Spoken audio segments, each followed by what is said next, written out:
What's going on, guys? Your boy Amazing. We're back with another video, and in today's video, guys, me talking about the gap between Global and JP being shortened, and I wanted to give you guys my opinion on the whole situation. So let's hop into the video. Alright, guys, so as you guys can see, I'm on the forum post here for Netmarble, and specifically the one where they made the notice about the update being in general being pushed from 2 weeks to 1 week.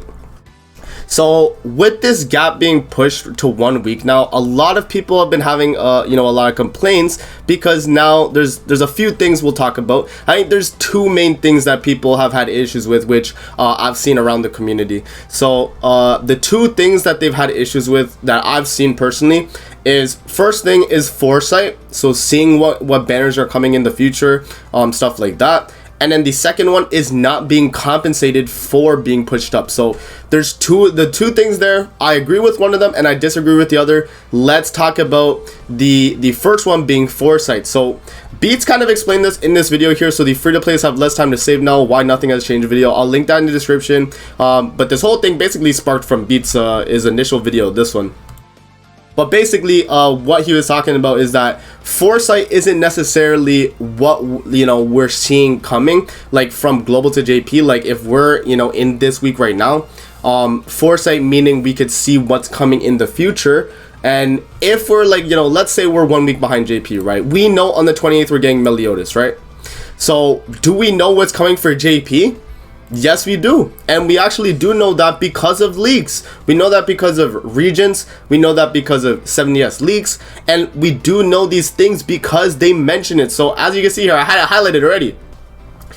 Freyr will only be a one banner unit and will be released on June 30th, which is upcoming for JP, right? That is the foresight right there. So now we're seeing a character that is gonna be coming out fairly soon, right? Not even out on the game yet. For both versions, by the way, not even just the global version, but the JP version as well, right? This character is not on the game yet, and leaks here even mentioned the 242 gem banner being released on the 23rd, which was accurate, and now global's actually getting pushed up, so we're getting that banner on the 28th, the 242 Meliodas banner, right? So in terms of foresight, I think we mainly get foresight through leaks, not through being 2 weeks behind JP.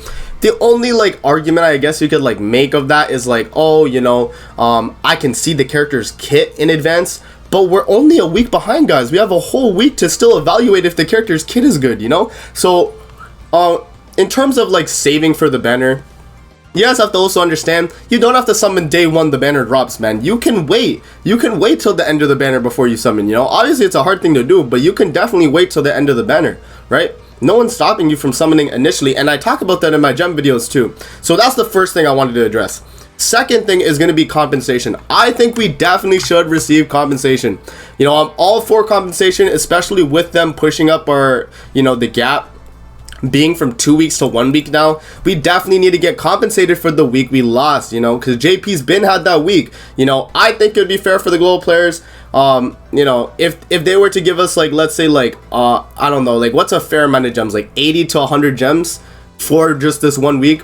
If they were to give us that on the 28th update, whatever the case, I think that would make a lot of people a lot more happier in terms of the reception of this change.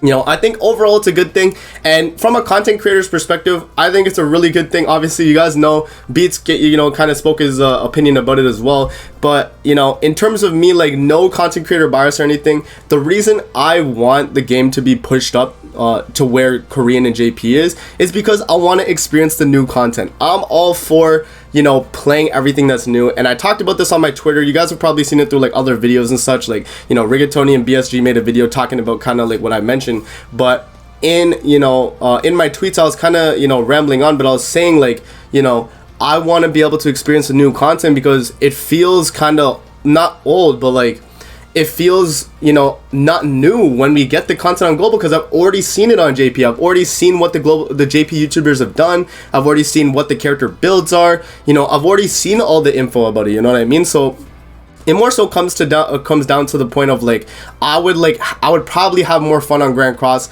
if I was experiencing the game where things that were being released I wouldn't really know about. I think that would be more so like a fun thing, and not just for me. I think this would be fun for a lot of global players too. You guys gotta let me know, man. I think personally it would be a lot more fun for the player base in general, because we're not, expecting this character to release. We'll just like find out, and then we'll be like, oh, let's go, this new character, whatever. Like, we'll actually be surprised, so that's definitely something to take into account. And even if that's not the case, even if we do line up with JP, we still have Foresight being 70s leagues or regions, whoever drops like leagues oriented around Grand Cross. Alright, so one more thing I wanted to talk about before I actually wrap up the video is going to be deciding if you guys should be summoning on banners in the first place. So a lot of, the issues arising from like Foresight and stuff is because players don't know if they should be summoning on banners, right? And what it comes down to, guys, is if you don't want to watch like a should you summon video from, me or whichever other YouTuber makes a video, you guys can look at the character yourself, evaluate the banner, think about it for yourself, if it's worth summoning for yourself. And if you find that it's good, you can summon on the banner. If you don't find that it's good, you can skip, right? So let's use this Brunhilde banner as an example. Brunhilde as a unit, for her passive, she does blah, blah, blah, blah, blah. You guys read it, right? She does her single target charge, okay? She does her AoE weak point, we know. And then she has the exact same ultimate as the green one. Now, is that worth summoning for you, right? Evaluate that for yourself. Be like, okay, do I need Brunhilde? Do I run Ragnarok units on the team? Do I have the team built for her? Is she gonna benefit my account? And if any of those, our answers are yes, then summon on the banner. If you see the banner here and you own 90% of the units, let's say, skip on the banner. You might not need the Brunhilde, and let's say you're only missing like blue Oslo and Hawk. You don't need blue on Oslo and Hawk, right? This is a banner that's definitely skippable. So a lot of global players, like, they don't really know to summon on a banner, or they don't really like think about it themselves to like understand, should I summon on this banner? They kind of just jump in and just start spending their gems, and then when a situation comes around where there's a festival and they don't have gems, then they're like, where do I get my gems, right? So what it comes down to, guys, evaluate banners yourself. Try and have this as like a a little tip that I brought to you. Shout out to Amazing right here. But you literally, bro, just use my advice here for like banners, and try and evaluate them yourself. That's definitely one thing you guys should definitely take into account for sure, man.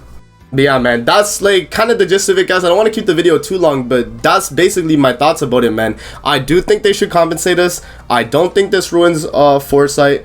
I definitely like, I don't know how much compensation they could give. You guys would have to, talk about it in the comment section below. Let me know what you guys think is a fair amount. I'm thinking like 80 to 100 gems is probably fair, depending on, I don't know if they, even depending on the player, like in general, right? In general, just let me know. But that's my thoughts on it. Let me know how you guys feel in the comment section below, and that's gonna be it for the video. I hope you guys enjoyed. Don't forget to like, comment, subscribe as always. If you guys want to see more videos like this, definitely let me know in the comment section below. And that's gonna be it. I'll see you guys in the next video. Peace out and have a great rest of your day.